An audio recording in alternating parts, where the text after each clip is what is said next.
already know this week, and no, it's an online. It's called the Nature Summit, and they started offering it for free after it began on the first day, and it's so great. I was like at the email that I could sign up. I don't get the full. You don't get the full package. Like there are some meditation guidances and classes that are pre-recorded, that if you pay you get access to it, but the actual, they have four guest speakers each day, and it continues, I believe. Let's see if it continues until next week. But you could still sign up and maybe catch up like yesterday's and today's if you check on it tonight and look for it, the Nature Summit. And each speaker is really great. Some of them are different meditation traditions, and others are environmental leaders. Others are artists and poetry. So very inspiring, all related around nature. Yeah, it's really nice. Check it out online. And, if you want the link, you can email me. I'm not sure when is the last day, but even if you sign up today, you can catch up whatever was happening yesterday and today. You have access to each day up to 48 hours. So yeah, that's been my week this past week, which is related to what I wanted to kind of invite you to reflect today. And it's like the beauty and like the landscape that they have painted there, but the beauty and the history of our planet, right? It took so many zillions of millions and billions of years for the planet to become this beautiful place as it is, as we know it. And when I'm talking about years and years, I'm referring to it took a lot of patience to be what it is, and the earth continues to show us different ways of being patient and caring and just holding everything, even as we sometimes don't seem to really recognize or appreciate it. It's always there for us, and it's always willing to give us. And we don't see it like that, right? But we receive with no discrimination. It doesn't matter what part of the planet we are, the color of our skin, or how much money we have. We all have these free gifts that keeps us alive and nurture us and help us to heal when we're suffering and not construct to us. And it's really amazing if you think about it. It's how incredible. And if you think about it, imagine if people start charging for the air we breathe, how expensive that will become. Or if Long Beach continue to become more privatized, like Malibu, and we lose access to the beautiful sun that sometimes we can walk, and even if we don't like the sun, we can see it. Or drive by, or bike nearby. And so, and it's just there for us. But it's humans who sometimes we become really greedy. But even when that happens, we can always find a place to rest. And we don't have to go outside to really be connected with the earth. Just look at here, and where you are on Zoom, you're being touched by the sun rays, even if you don't feel it. The light, it's touching us, it's penetrating us, just like we're breathing. with no effort, free for us. And I mean, if we were to be transported to Alaska, one of the speakers in the Nature Summit is an elder from Alaska that get 20 days of sunlight in the year. And I'm like, wow, what a gift that we have here, right? And I was sick last week, and like, you could just see like the sun, how beautiful it's out there, and without like feeling like, oh, I can't go out there, but just simply enjoying there's some sun coming into my window, and I like that I have a window to see that. And so, and that's kind of where I think it's like, in general, like this motherly giving to all, like we're all the children of the earth, but not just as human beings, but all beings. Anything that is alive, plants, animals, or cousins. And so seeing everything that has life as our kins, as our relatives, because we're all sharing the same home. You know, whether we are noisy or we don't like how we look, we're still in the same household. We're still sharing the same air that we breathe, that we're out, and we still are connected. And that's why you hear us a lot in our teachings. Buddhist teachings talk a lot about the interconnection with all beings, because we are nature. Nature is not out there. We are part of nature, and nature wouldn't exist without us.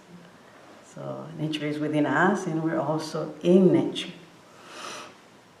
And so if we see that, right, like that we, like inside of me, there's a little bit of grass, there's a little bit of water, there's a little bit of you inside of me, and in you too there's that. If we see that connection and that union within each of us, then there's more opportunity to find refuge when we're suffering, and to recognize that, like, part of meditating and practicing awareness, right? Of brings coming here to sit and finding that stillness is to see that connection. So when we sit, it's just like, okay, yeah, like you're here, but not just alone. We're all here. And sometimes when we do walking meditation, the invitation is also to recognize that we're not just like walking.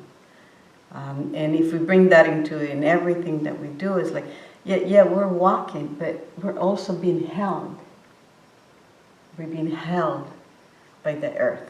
Same earth is holding you, me, you, each of us, right? And it's there. So it's not just about walking, but it's there, becoming aware that is holding us. Even when we're like stepping hard on it, when we're like not being careful, how much we're drilling, how deep we're drilling to get more petroleum, it's always there holding us, like giving us everything that we need. And and you can go also around and think about other ways how you can find in the body other elements of the earth that are within us. I mean, water. Sometimes we've done the meditation of the different form and the sun,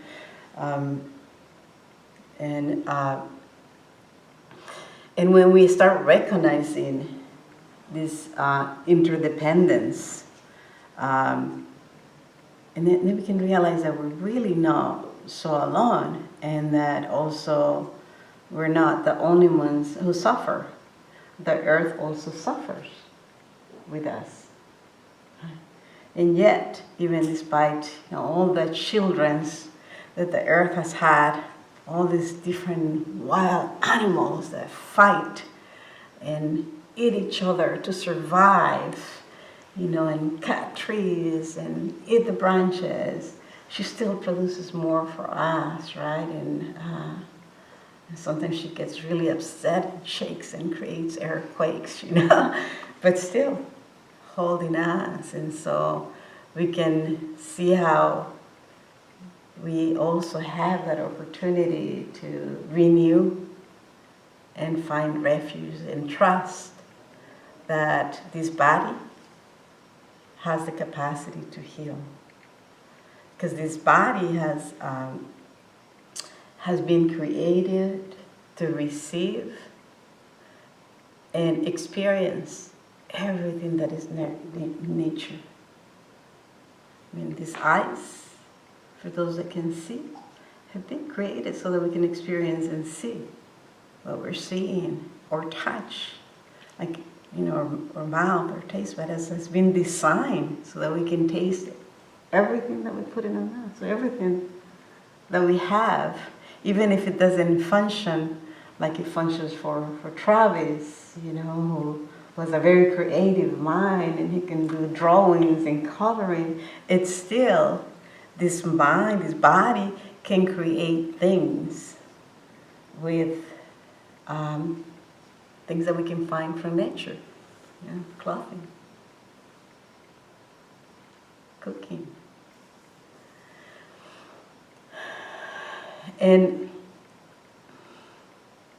and it's so generous. Mother Earth is so generous, because even when we say there is drought, or there's too much heat, there's still enough for everyone.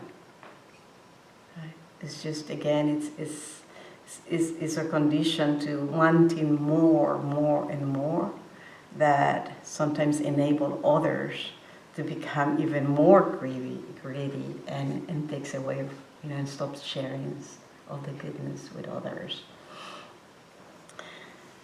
But if we're able to realize that what we receive from nature, that even just a little bit of sunlight, it's good. If we're able to connect with nature, whether it's within the body or going out for a stroll on the park, on the street, and it doesn't have to be green nature, it could just be anything outside or inside the house, and just kind of see what an abundance is this that we have. It can help us alleviate a little bit of this, hungry mind that always wants more, that is this mind that's always telling us that we need more, that we need the new thing, that we need the new clothes, that like it's never satisfied.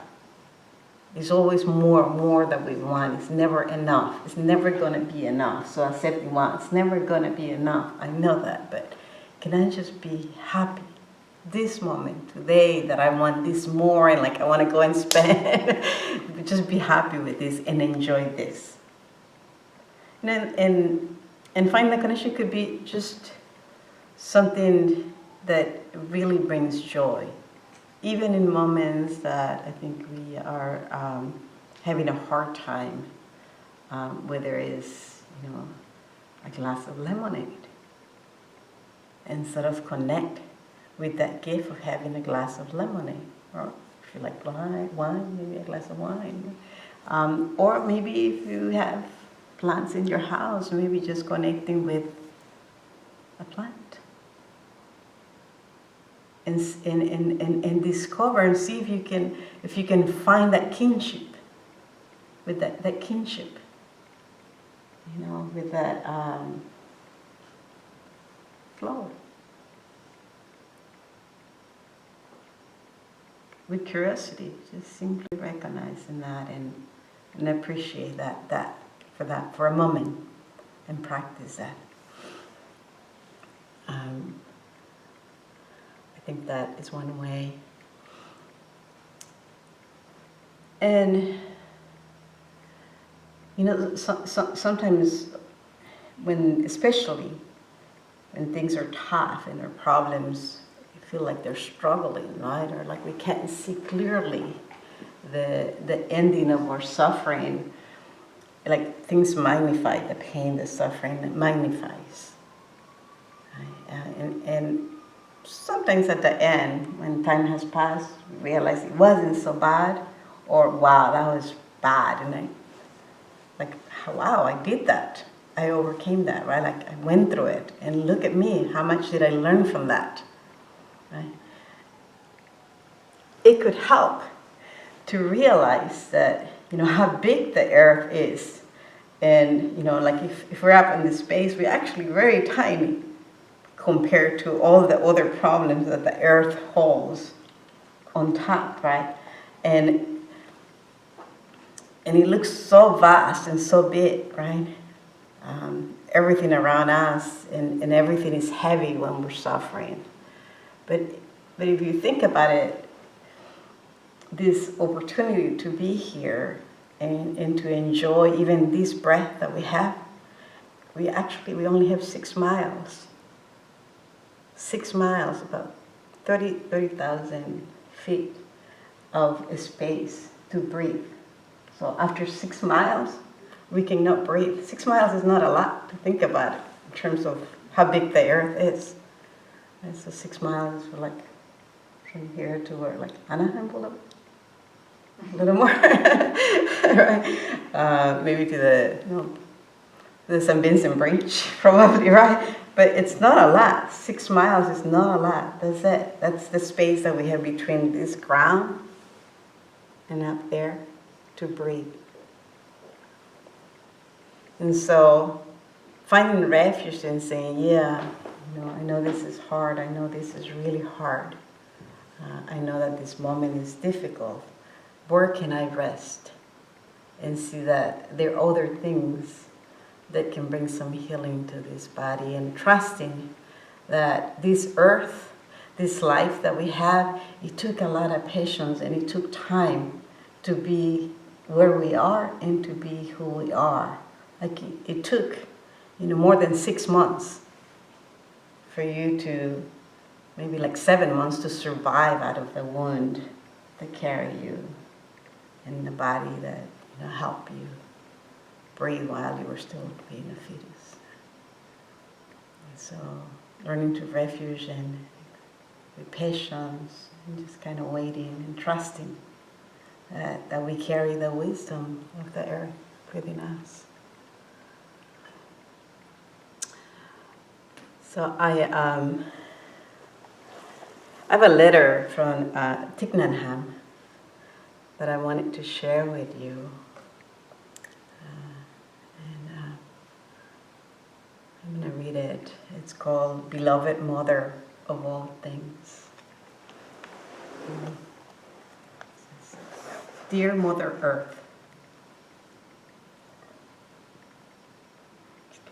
I bow my head before you as you look deeply and recognize that you are present in me, and that I am part of you.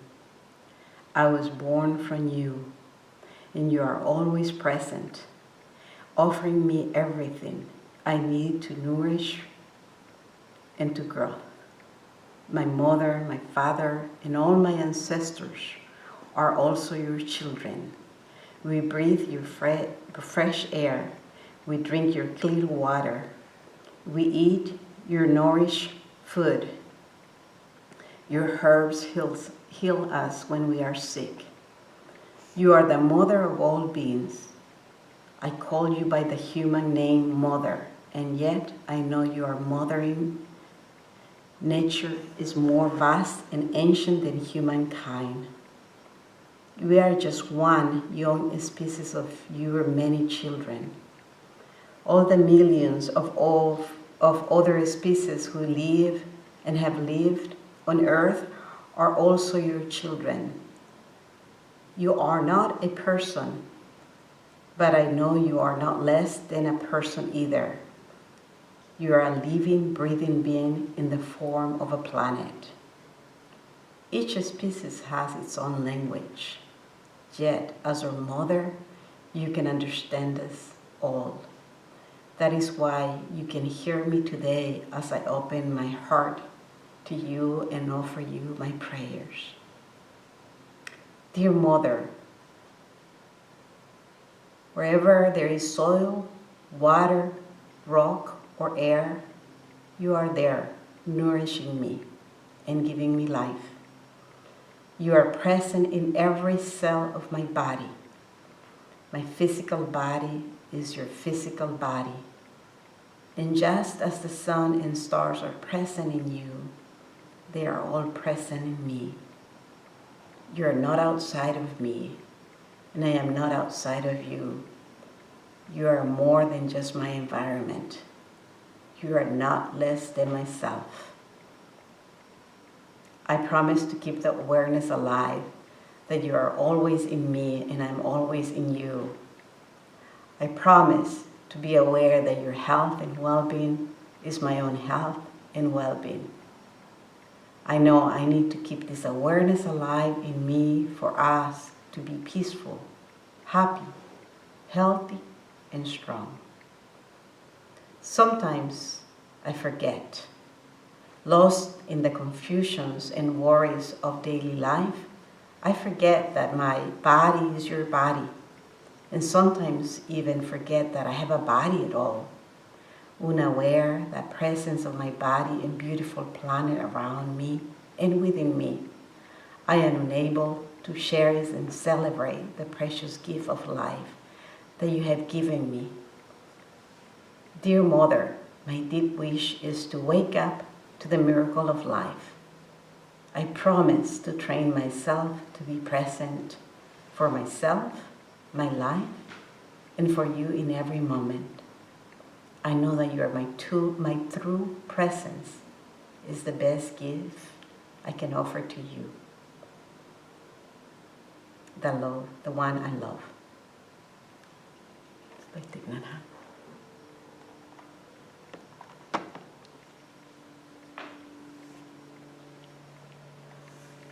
think you can find it. You can Google it. It's Beloved Mother of all things.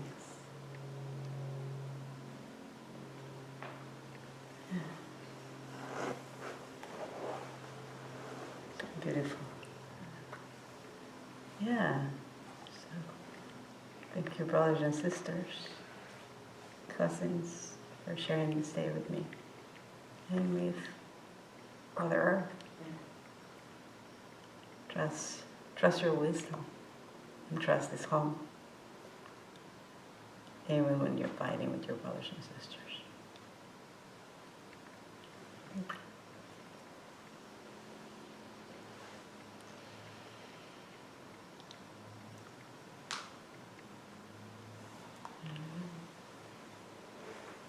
Any questions or reflections, or perhaps if you had any experiences of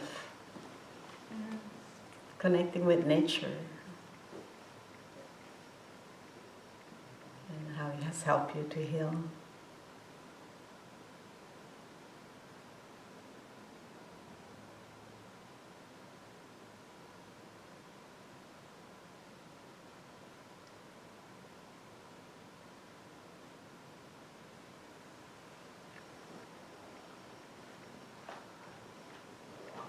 I'll share something.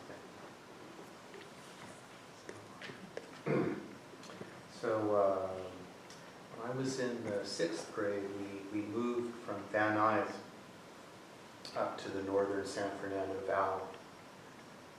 And so my adolescence, I lived right at the base of the Santa Susana Mountains near Chatsworth. And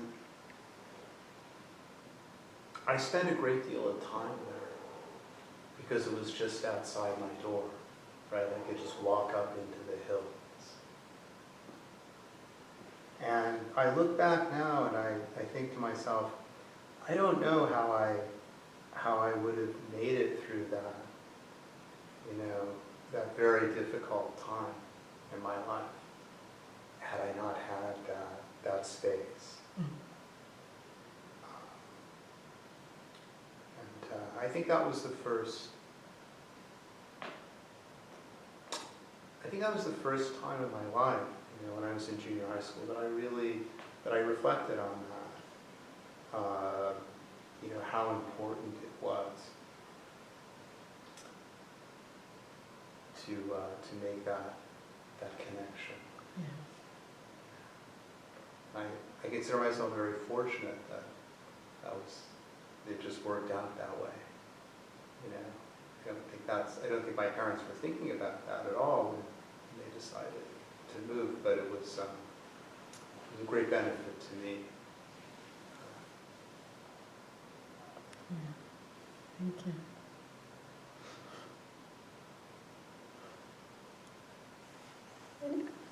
I think it's also like for us to discover each person, what is it that brings ease and how we can heal with all these gifts that we get, that we receive from the earth, right?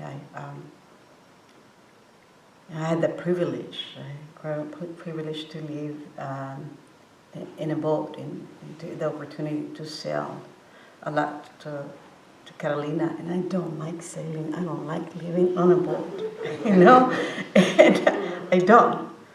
I just I had the privilege, and what a privilege, and yeah, it is a privilege. I just don't. I'm not at ease. I love being in the ocean. I love seeing the water. And I just those pictures that you see the sailing boat. That's not calm at all. It's always moving. That does not bring ease into my life. But for some people, it does, right? And so, I also don't like to have a lot of plants inside my house because it requires work. You have to put water, you have to clean them. So I just okay, I don't like to have plants. That kind of with me, they look nice, but I just don't have a lot of plants, indoor plants. And I'm privileged to have a garden. And I tell everyone, my garden actually looks nice, but I tell everybody, I haven't put water because I'm always busy. So these plants are tough like me because they survive with very minimal. They're very adaptable like me, and they like dirt. And so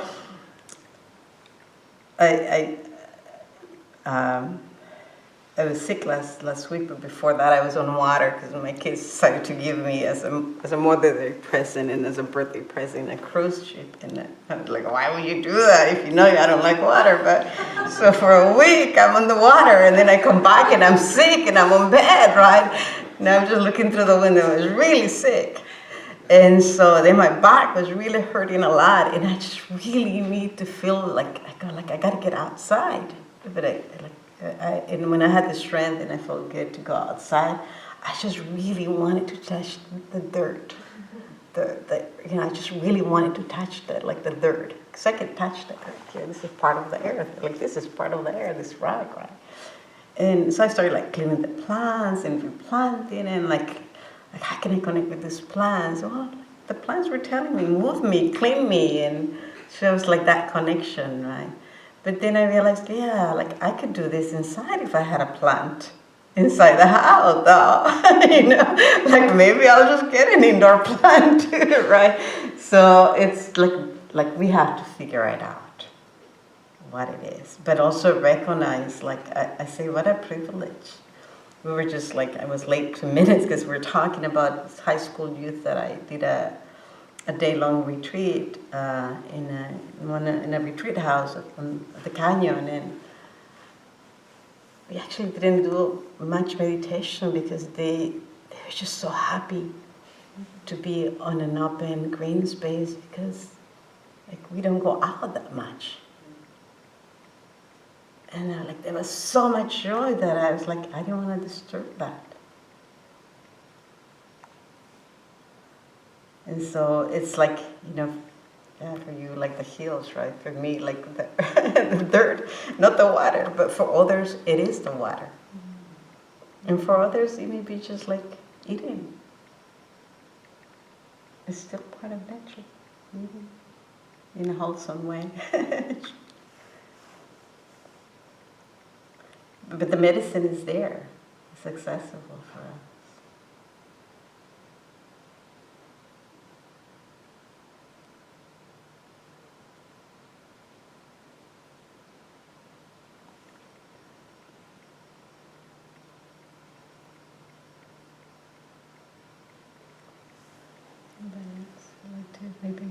thoughts on how you have connected to nature or found nature within you?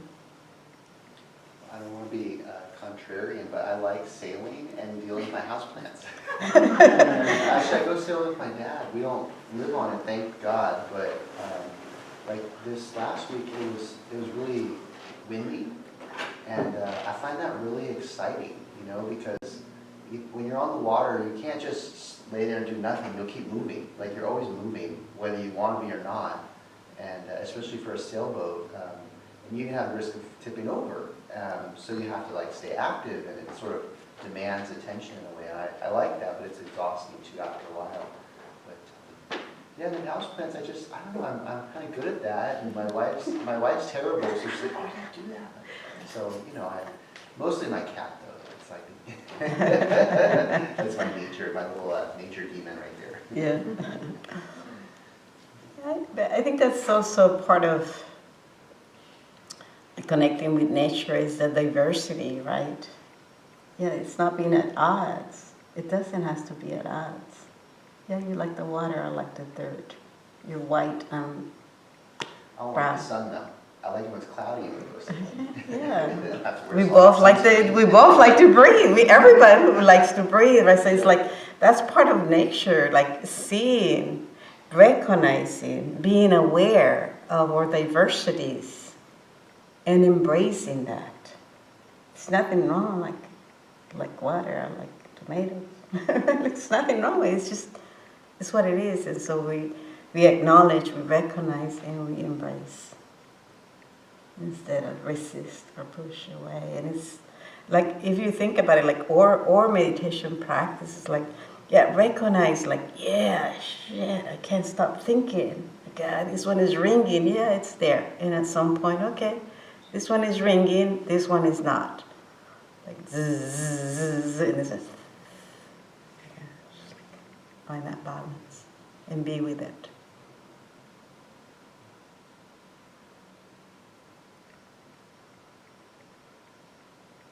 So it's like, it's good. So otherwise it'll be boring. Then it'll be like, you wouldn't have an option for plants. I always think of it too, it's like I'm trying to figure out the things I don't like, it's like that's how I try something sometimes. It's like not assuming I'm going to like it, I'm going to try it just to make sure I don't like it, that kind of thing. Just to make sure. Yeah. Like my son doesn't like blueberries, I tell him just try one every once in a while, make sure. Like make sure you haven't changed. Still don't like it. Yeah. Maybe it changed.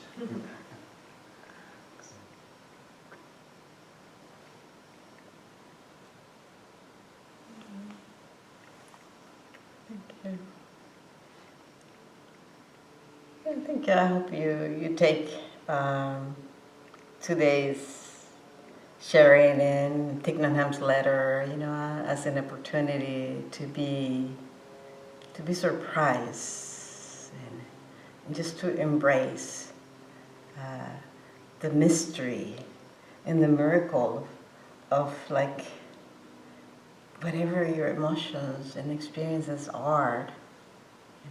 Even if the emotions are hard right now, even if you're going through some difficult or confusing times right now, I hold it tenderly.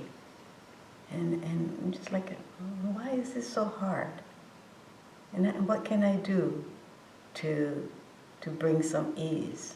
As you did today and show up here, right? Like, it's like this curiosity, this intention to see if this will support your well-being. And so, in everything you do, it's like, wow, how is it that I'm walking today?